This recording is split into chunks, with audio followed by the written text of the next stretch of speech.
Pawnwalks Travels.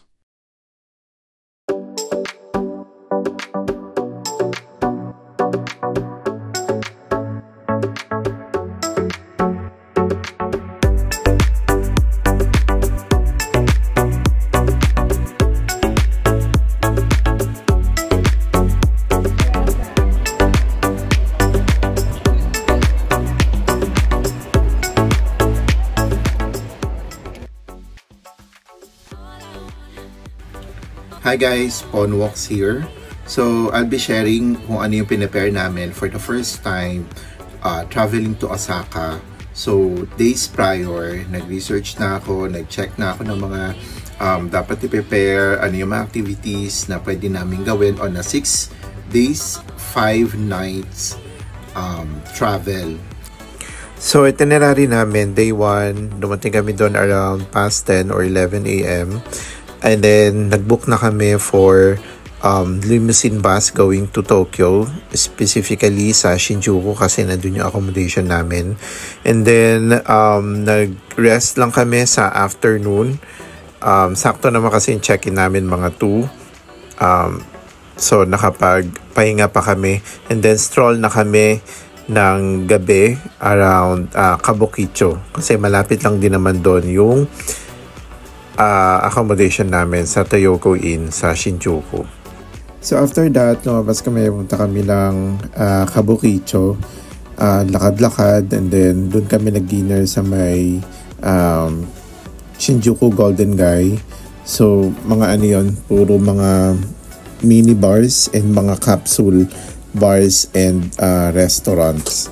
Yan, na maliliit. Medyo masisikip and ano siya, puro alleys. Yan, so doon kami nag-dinner sa isang Nagi restaurant doon.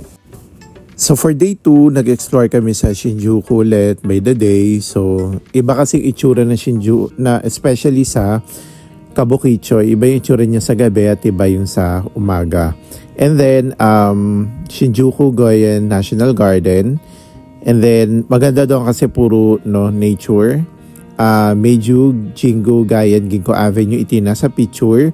2 sides siya ng puro ginkgo trees. Ayan.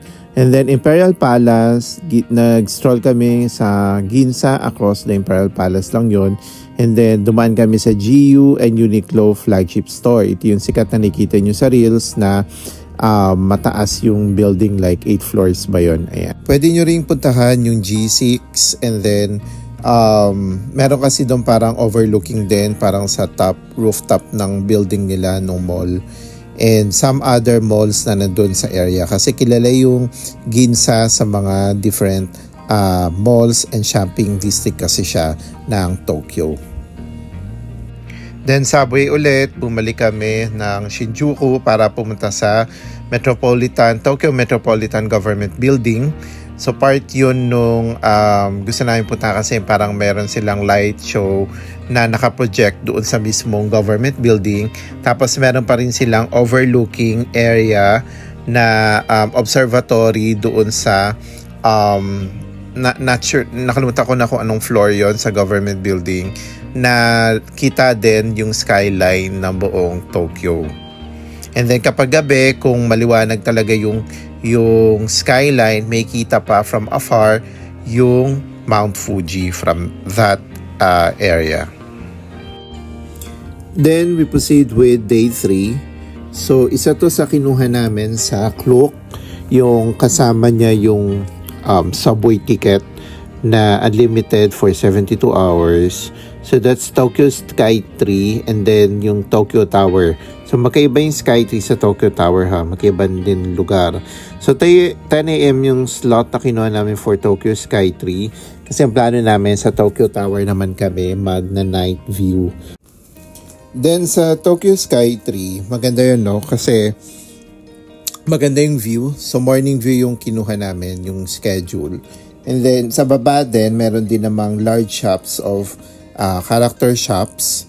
And then meron din doon sa may Sumida Aquarium. So kung gusto nyong i-avail din or mag-tour pa sa may bandang baba ng area ng Sky Tree, pwede naman. Pero yung ticket kasi nandun sa Klook is only for the observatory deck nung Tokyo Sky Tree. So yun yung morning or day view na kinuha namin for the whole Tokyo skyline.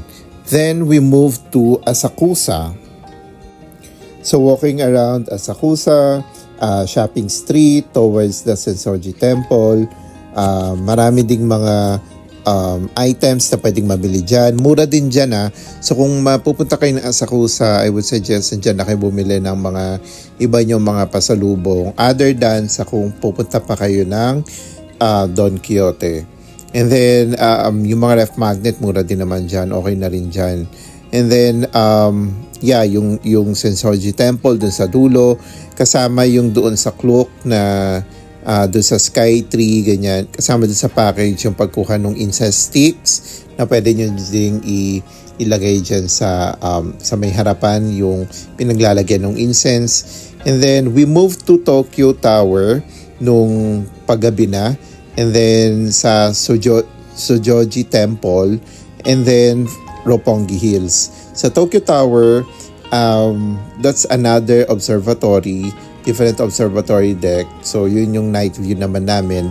And then saka kami walk around Roppongi hanggang marating namin yung Roppongi Hills na kilala doon sa kanilang Christmas lights na designed doon sa mga trees along doon sa main road nila sa Roppongi Hills. Na nandun sa gitna yung view ng Tokyo Tower din naman. So day 4 namin, ito na yung Mount Fuji day trip namin na kinuha from the Klook as part of our activity sa 6 days, 5 nights na itinerary namin. So yung mga pinuntahan is yung Lake Kawaguchi, Oishi Park, Lawson, Fuji Kawaguchiko, yung sikat na Lawson branch na ang backdrop is yung Mount Fuji. Oshinohakai, Shinasho River. Ito naman yung may clearest water na meron sila na galing daw sa Mount Fuji na pwede rin maigiban ng tubig, pwede for drinking water. Then meron yung Retro Shopping Street na ang background din is Mount Fuji. And then Arakurayama Senjen Park, 5-story pagoda. Ito naman yung going up to the pagoda na merong mga almost 400 steps. So, medyo matagal din naman yung time, more than an hour, kaya meron din time to spend sa taas. Alright, so day 5, Shibuya, and last night stroll na namin. Kasi day 6 is going back to Manila na. So, Meiji Jingu Shrine, doon yung una sa morning, and Takeshita Dori Street. So magkalapit lang yan. So kung gusto nyo ng nature again, katulad ng Shinjuku Garden, dito yan sa Meiji Jingu Shrine. And then Dori Street, ito yung shopping street na kilala din sa anime stuff. And then Shibuya Sky, meron kaming 2 p.m. na schedule for Shibuya Sky, 1:40 p.m. rather. And then Shibuya Scramble Crossing, yun sa may kilalang crossing dun sa baba. And then Hachiko statue, nandun din siya. And then walking around Centered Guy, and then bumalik din kami sa Shinjuku for last night strolling and buying stuff, yung mga naiwan pa namin mga pasalubong. So that's it for day 5 namin sa Tokyo. So day 6, ito na yung araw na pagbalik namin going to Manila. Meron kaming 12 p.m. Flight back to Manila. So 6:30 yung kinuha namin schedule ng airport limousine bus from Kabukicho Hotel going to Narita Airport. Malapit lang kasi kami doon sa Kabukicho Shinjuku area. So, yun yung kinuha namin 6:30 a.m. schedule para nandun na kami around 8 o'clock. So, next, we'll be sharing yung binook namin in advance.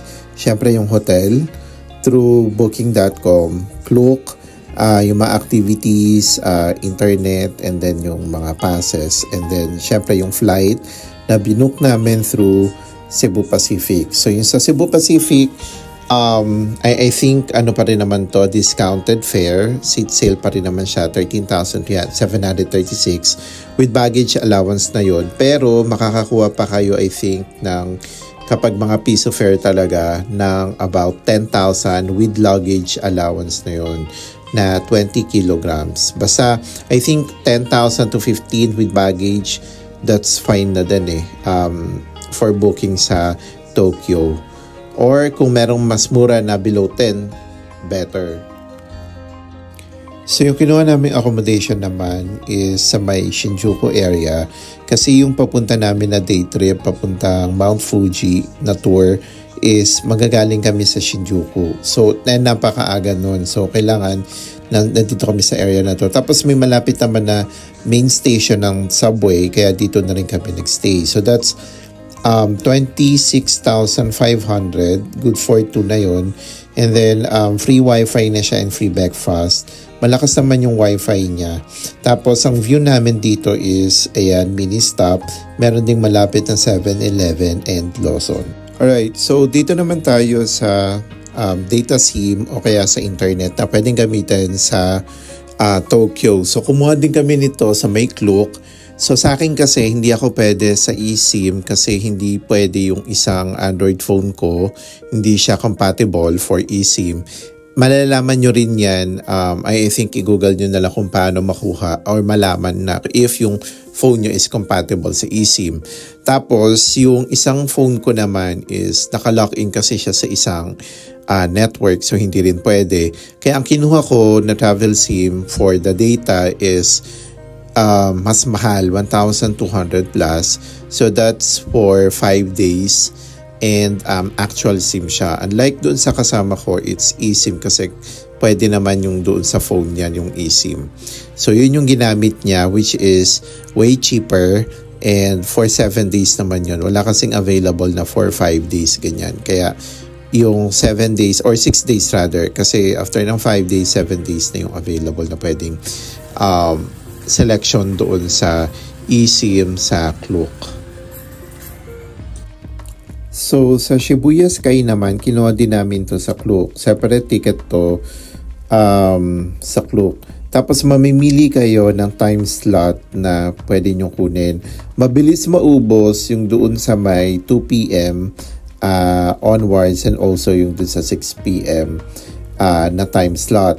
Kaya ang earliest na pwede nyo mabook to is 14 days. Like for example, before the date na gusto nyo makapunta sa Shibuya Sky. Like for example, November 15 ang target date nyo for your itinerary. Dapat November 2 ng madaling araw, nakaabang na kayo. November 1 ng gabi, nakaabang na kayo. Then November 2, mag-open yung slot ng madaling araw para makuha nyo yung 2 p.m. Kasi ang pinakasikat na view dito is towards the sunset around mga 4:30 onwards.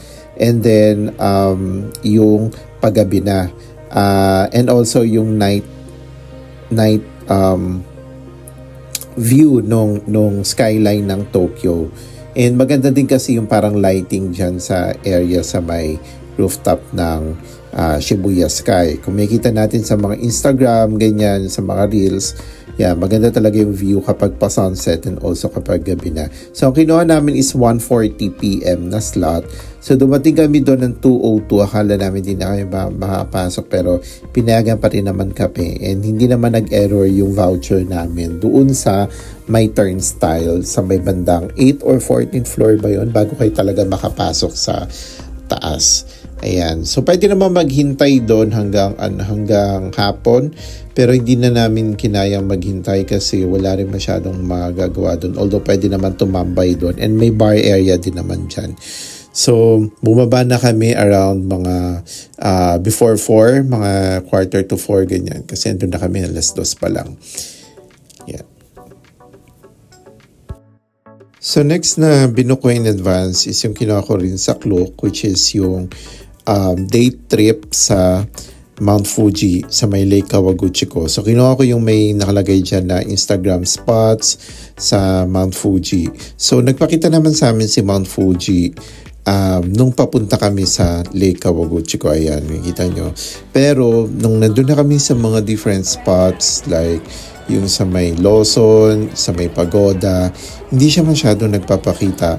Pero nung nandun na rin kami sa may bandang bus area na rin namin, pauwi na, nagpakita ulit siya. So parang ang weird. Pero same din naman with Mayon volcano sa atin, diba? Hindi masyado nagpapakita ng kabuuan niya kasi natatakpan minsan ng clouds.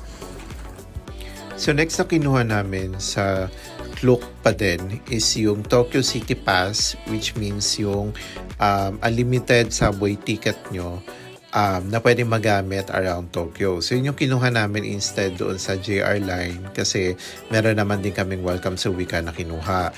Tapos kasama doon sa pinaka-package niya is yung entrance mo voucher for Tokyo Skytree and Tokyo Tower. Meron din siyang 2 or 4 pa nakasama na iba na ticket like yung doon sa admission para sa Red Tokyo, gaming hub dun sa ilalim ng Tokyo Tower. Yung ibang voucher para sa Sensoji Temple na incense. And then yung sa Dome City Attractions, Tokyo Dome City Attractions. Yan, pwede nyo pa rin niya ma-avail within Tokyo. So, may kita din naman sa voucher kung nasaan yung mga yan. So, kami, kinuha namin morning is yung sa Skytree and then nung gabi, doon na kami sa may Tokyo Tower. Yeah. As to expenses naman, ito siya. So, meron kaming total of 112,000. So, that's the both of us na nag-travel for 6 days and 5 nights. So, kung hatiin namin yun, yan yung naka-breakdown. 61K sa akin, 51K sa kanya. Pero ang majority kasi dito is nasa 28,000 na agad yung flight and accommodation plus yung travel tax pa, so around 28,000. So another a little bit more than 30,000 na yung gastos mo for daily cost, daily expenses mo within Tokyo, activities, yung mga tourist attractions and also yung mga pasalubong. So malaking chunk yung napunta din sa pasalubong on my part kasi namili na rin ako ng ibang damit and na pangregalo na din, no? Especially sa GU at saka sa Uniqlo. And then yung iba na mga binili din namin sa Don Quixote and also dun sa ibang mga grocery stores. So kung alisin natin yung nagastos ko for some shopping and pasalubong, around 46,000 yung nagastos ko for 6 days travel sa Tokyo. So that's around 7,000 to 8,000 per day budget without the shopping and pasalubong. And then yung budget trip talaga natin for 5 days to 7 days is around that much per day. Add na lang kayo ng additional budget for shopping talaga and pasalubong kasi I think makakabili kayo ng pasalubong for your loved ones and some items or stuff for yourself and for your family din naman. Ayun, so that's it for the expenses and yung mga preparation na ginawa namin for our 6 days, 5 nights trip sa Tokyo, Japan with day tour sa Mount Fuji and Lake Kawaguchiko. So this is the end of my vlog. Thank you very much sa pagsubaybay at sa panonood at pakikinig. Hope na may natutunan tayo for sa expenses na ihahanda and sa mga activities na i-book ahead of time. Thank you ulit everyone. Bye!